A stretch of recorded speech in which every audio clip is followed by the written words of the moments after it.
Keberpihakan pada kebenaran saudaraku. Ajakan untuk berdamai terkait penggunaan ijazah palsu belakangan ini memunculkan kontroversi. Karena penggunaan ijazah palsu merupakan tindakan pidana di Indonesia dan tidak bisa diselesaikan begitu saja dengan permintaan maaf atau damai secara non-litigasi. Penggunaan ijazah palsu bukanlah sekadar kesalahan administratif atau etika. Hal ini dapat dikenakan sanksi pidana berdasarkan hukum yang berlaku, termasuk pasal 263 KUHP dan UU Nomor 12 Tahun 2012 tentang pendidikan tinggi, dengan ancaman pidana penjara hingga 5 atau 6 tahun dan denda hingga Rp. 500 juta. Saudaraku, tidak dapat dipungkiri bahwa kebenaran dan kebatilan selamanya tidak akan pernah bisa dipertemukan dan dikompromikan. Setiap orang harus memiliki sikap yang tegas terhadap salah satu dari kedua hal tersebut, berpihak pada kebenaran atau kebatilan. Orang yang berakal tentu akan berpihak pada kebenaran. Setiap orang yang mengaku beriman seharusnya memiliki keberpihakan yang jelas terhadap sebuah kebenaran yang kini sudah mulai pudar, lentur dan luntur. Sangat sedikit orang yang tegas berpihak pada kebenaran. Kebanyakan hanya diam membisu. Memang, keberpihakan tidak akan merubah takdir Allah Azza wa Jalla. Namun sikap tersebut akan menentukan posisi keberpihakan kita ada di mana di hadapan Allah Azza wa Jalla.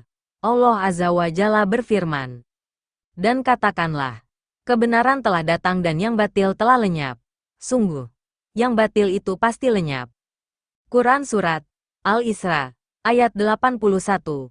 Kebenaran itu adalah dari Rabb-Mu. Sebab itu jangan sekali-kali kamu termasuk orang-orang yang ragu. Quran Surat Al-Baqarah, ayat 147. Dan katakanlah, kebenaran itu datangnya dari Rabb-Mu. Quran Surat Al-Kahfi, ayat 29. Hal itu karena sesungguhnya Allah sajalah yang hak dan sesungguhnya dialah yang menghidupkan segala yang mati dan sesungguhnya Allah Maha Kuasa atas segala sesuatu. Quran Surat Al-Hajj, ayat 6. Al-Imam Abu Ishaq Ibrahim bin Musa Asy-Syatibi rahimahullah berkata, akal jika tidak mengikuti syariat maka tidak tersisa baginya selain hawa nafsu dan syahwat. Al-Tisham, Jilid 1 halaman 51. Saudaraku, Rasulullah telah memberikan peringatan kepada kita, di mana pada akhir zaman akan semakin sedikit kebaikan, semakin banyak kebatilan dan kemungkaran, semakin banyak yang menentang kebenaran, dan banyak fitnah yang menyesatkan, fitnah syubhat, keraguan, berpaling dari kebenaran, fitnah syahwat kekuasaan dan condongnya manusia cinta kepada dunia. Nabi Shallallahu Alaihi Wasallam bersabda, akan datang suatu masa, di mana orang yang bersabar berpegang teguh pada agamanya seperti orang yang sedang menggenggam bara api. Hadis riwayat At-Tirmidzi nomor 2260. Hadits dari Anas bin Malik.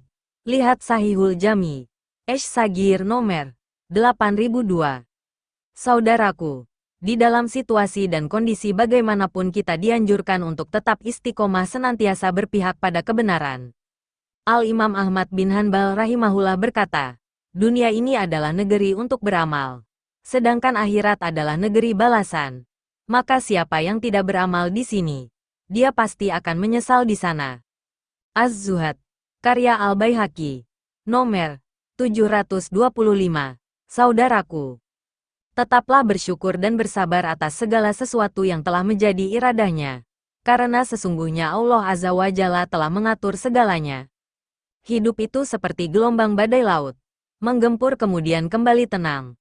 Maka dari itu janganlah putus asa karena Allah Azza wa Jalla sudah mengatur dalam segala urusan. Semoga Allah Azza wa Jalla mengaruniakan hidayahnya kepada kita, sehingga kita tetap istiqomah senantiasa berpihak pada kebenaran untuk meraih ridhanya. Amin ya Rabb. Garis bawah wallahu alam bisawab garis bawah.